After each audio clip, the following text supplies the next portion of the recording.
no longer need to stall for time because the match is about to begin. Metronomy is who we are observing at the beginning of round 3. You're watching the FiveShards Diamond Cup, sponsored by the Collective. Did I get this right? Yeah, no, you got it. All right, and there's no hand guard. We're on a 5-minute delay, so I will freely talk about Metronomy's hand. His opponent Zebuli is Cressida, Wild Ruby, I assume. So Metronomy going Patriarch Ozin and a bunch of Venom.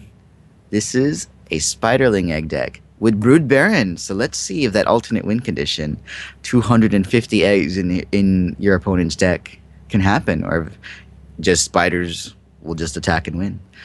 Turn 1 Hatchery Priest from Metronomy. Turn 1 Ashwood Soloist from Zebuli. Now, Patriarch Ozin is one of the Venom options. Zorzim is the obvious one. Create 3 eggs, put into your opponent's deck. Patriarch Ozin gives the troop the ability, the power to, when it deals damage to an opposing champion, bury the top card of your opponent's deck. And if your deck is light on bury, that's another way to get spiders out. Spiderling eggs from your opponent's deck. So there's some cool little interactions with that champion. The Vilefang Eremite, for example, can deal damage in bury. We don't see that currently in hand, but that is a possibility here. Hatchery Priest having 2 defense does stop a little of this 1 damage poke from things like Ashwood Soloist. Doesn't stop the extra resource. So if Zebuli has a 5 cost thing, as probably is the case given the charge power being used, Eternal Sage. Eternal Sage again. I've been seeing a bunch of those. Reading the text there. There are multiple number of abilities. Most important in this matchup, though, with the Ruby, you can deal a damage to all of the 1/1 spiders, or with a Wild, you can give additional attack buff. Answer to spiders, an answer to phantoms, an answer to soloist, and a lot of the aggro-centric things. A popular choice in the Cressida deck. So Metronomy does have some difficult choices here. The thresholds in his hand are a little bit tough. He does have the dual shard. He's definitely got some important decisions to make here. If he chooses Sapphire, he gets access to Incubation Webs. If he chooses Blood, he gets access to Vampire Princess.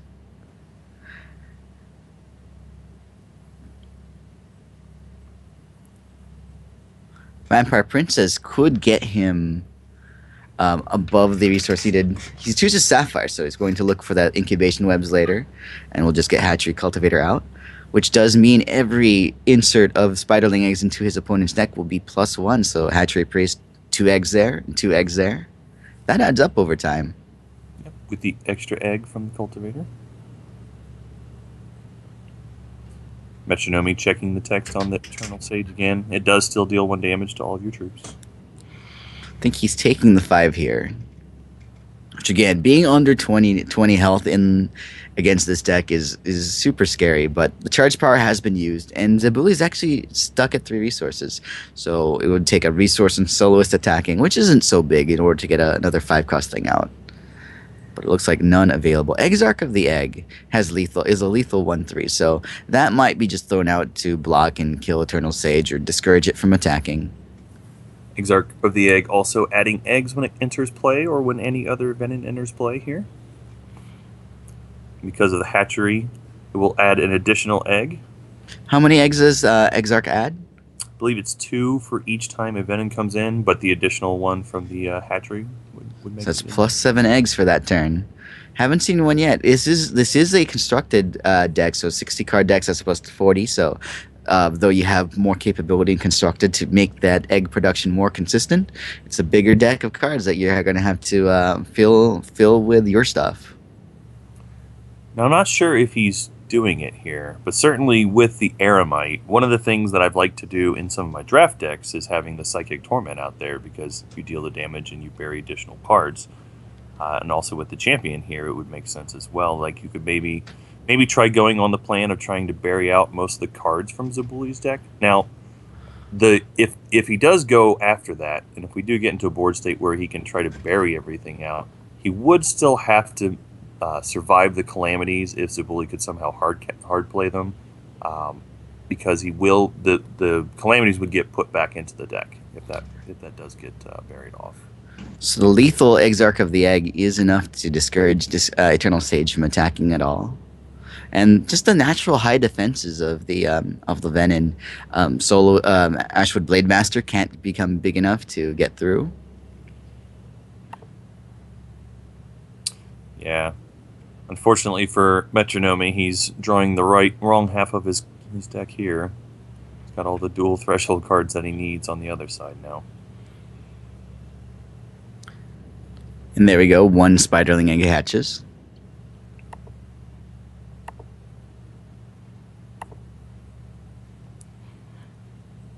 And right after that, a Ruby Shard to get rid of it. And it's not the worst use of... Yeah, I mean, it's free. Take it if it's free. And also reduces the health of some of these things, so Ashwood Blademaster able to attack through. What did he get, a +1 attack? Oh, he probably gave his elves +1 attack earlier. Right, Blademaster activation there. So the soloist is attacking, so Zebuli is at 5 resources. Something might come up after here. Blademaster will be let through. The lethal probably will lethal given up to get rid of Eternal Sage. It is interesting to see him giving up the Eternal Sage. I wonder if he's got another one in his hand there.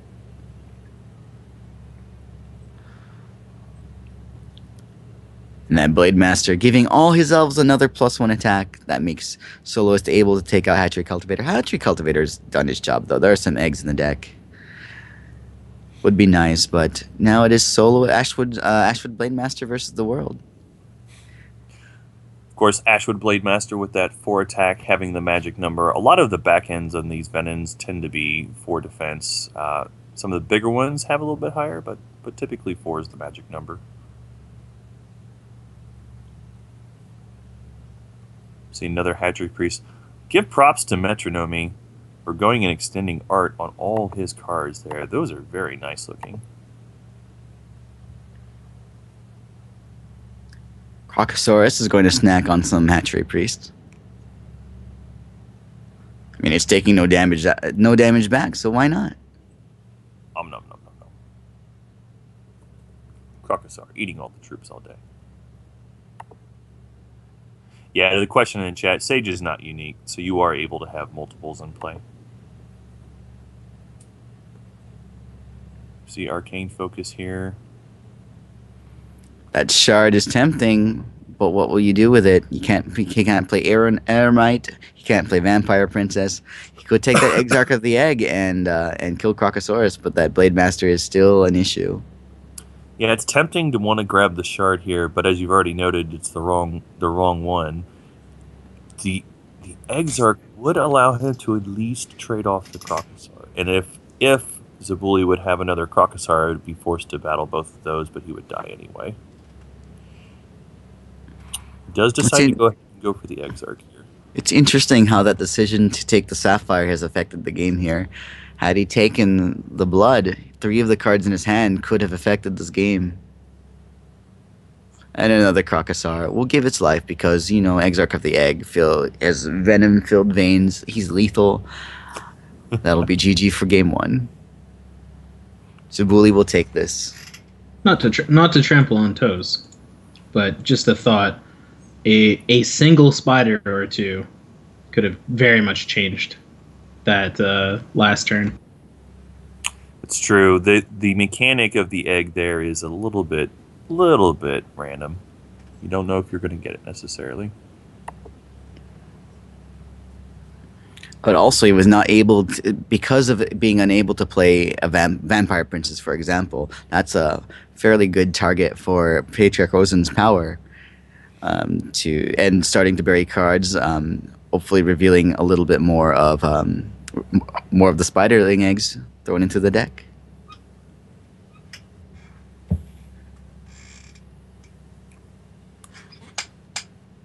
Now, Hacky, did you get to play with any set 3 decks, or have you done? I know you said you haven't done a whole ton of drafting yet. I've done enough to. I actually recently had a draft where where Venom surprised me with how much a couple of uncommon cards can change the course of a game.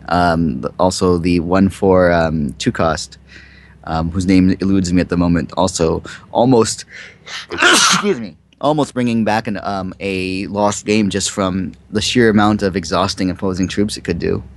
Yeah, the web guard, the 2-cost 1/4, it does do a lot of work, and especially playing against aggro decks. Although here in Constructed, he's got the Exarch of the Egg instead, which fills a very similar kind of role. Potentially powerful, oftentimes does rely on an egg approaching. But if you're able to get some out and definitely burying cards helps that very, very greatly instead of relying on one card a turn. There's some neat stuff. The biggest thing I do like about the Venom cards is that most of them generate eggs while doing something else that is good for the game. Like, for example, Arachnophobia, right? Make their opponent discard 2 cards. So brutal in a lot of situations, but also giving a couple of eggs there too as just a little bonus.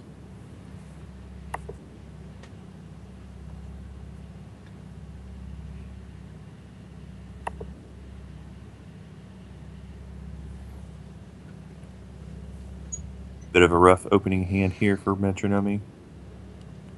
Although I must say, at least for me, if that one shard there was actually a sapphire, I might be tempted into keeping this. I'm greedy sometimes with those focuses. That arcane focus is pretty good.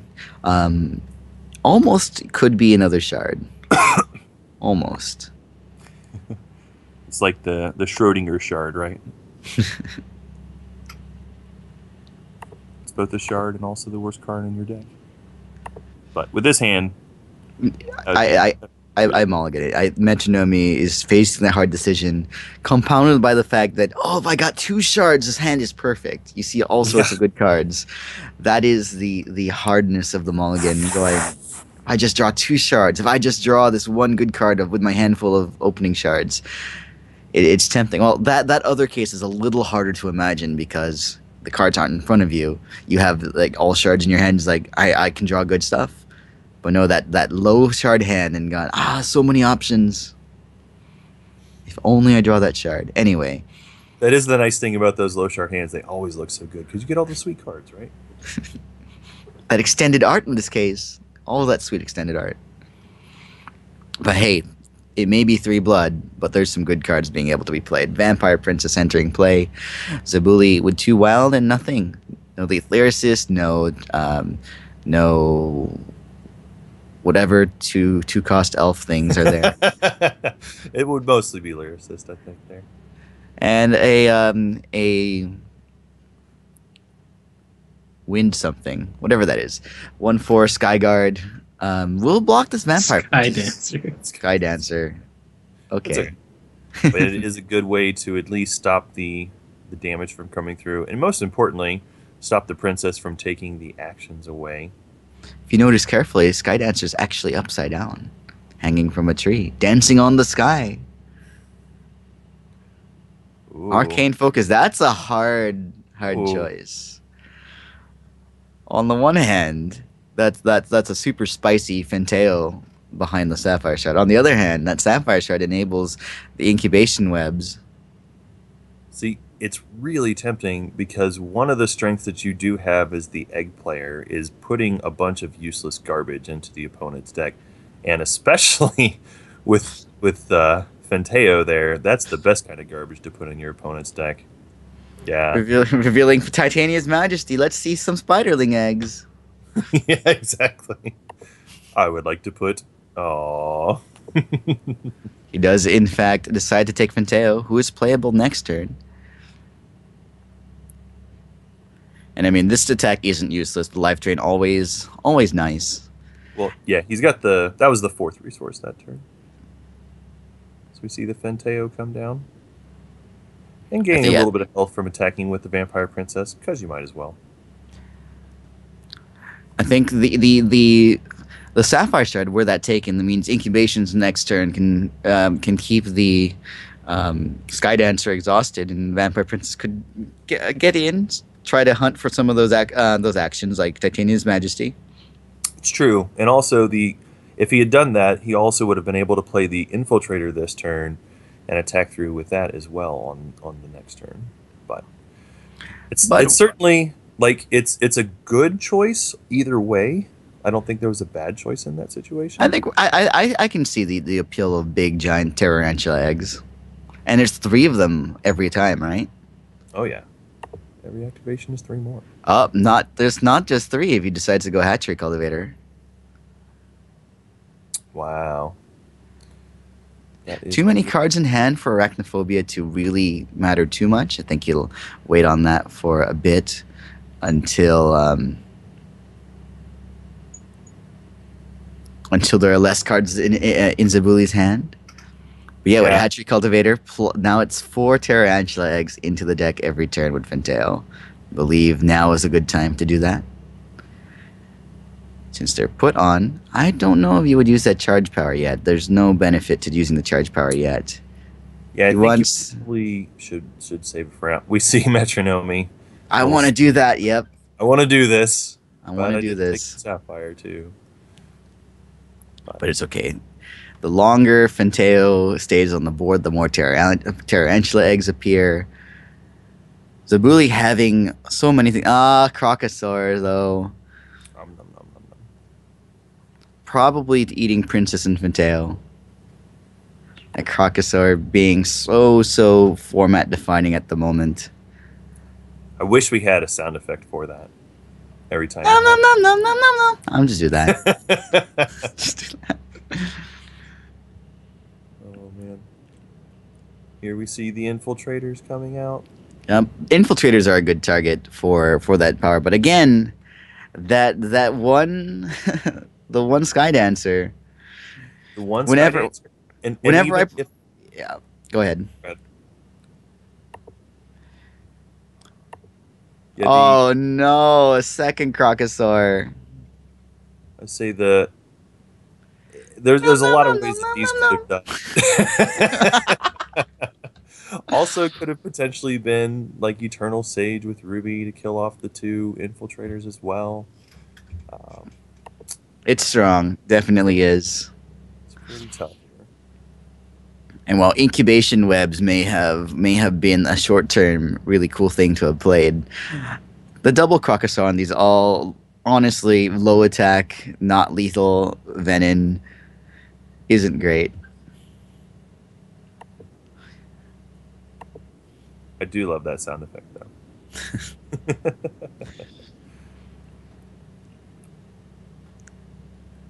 Hate to say it, but from Metronomy's point of view here, it's almost jump territory with that 1/1.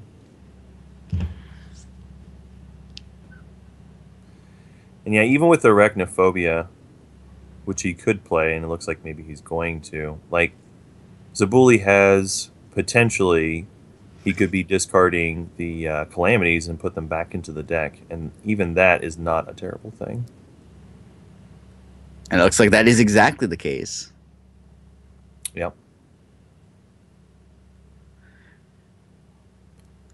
And for people who aren't aware, it's because the Calamity actually has the ability on it that says that if it would go to the graveyard, it would go back into the deck instead. They thought of that. People would discard it and cheat it into play with like Resurrection and other things. Rise Again, 5-cost Calamity from graveyard seems good. Yeah, they didn't want it out on the board. Oh look, Titania's Majesty.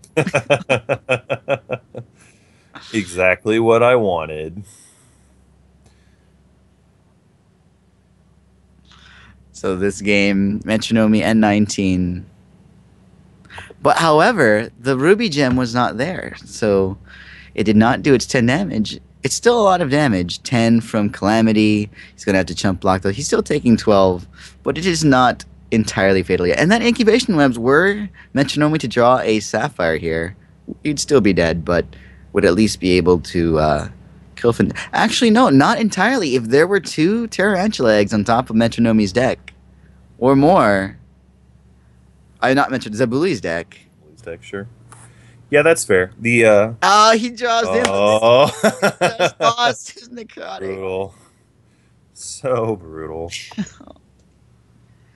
they may be rare, they may be the awesome no drawback rare resources, but they kind of do have a drawback on an empty board and an empty hand.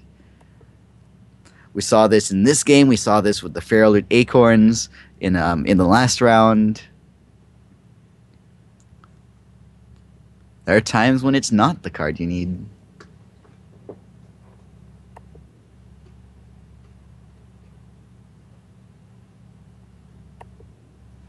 So I believe there's nothing Metronomy can do. Zebuli will take this 2-0 off the back of mainly the Crocosaurs. Yeah, Dino this one Power. here potentially could have answered the Calamity, but Well, those Crocosaurs just so much value. Though honestly, MVP for this one would have to go to that Sky Dancer. I started to mention this. Draft a flight deck in the drafting flight in this set is actually pretty nice. You have lightning braves and all sorts of flight things, and then your wild player just plays just casually plays Rotroot Enchanter 3/5 Sky Guard. It's like, what do? I can't deal with this. Stops all my flight. Has so much health. Especially with Rotroot having that 5 defense, man, that's huge. And Sky Dancer doing that and helping the elf ramp. The resource acceleration. Yep.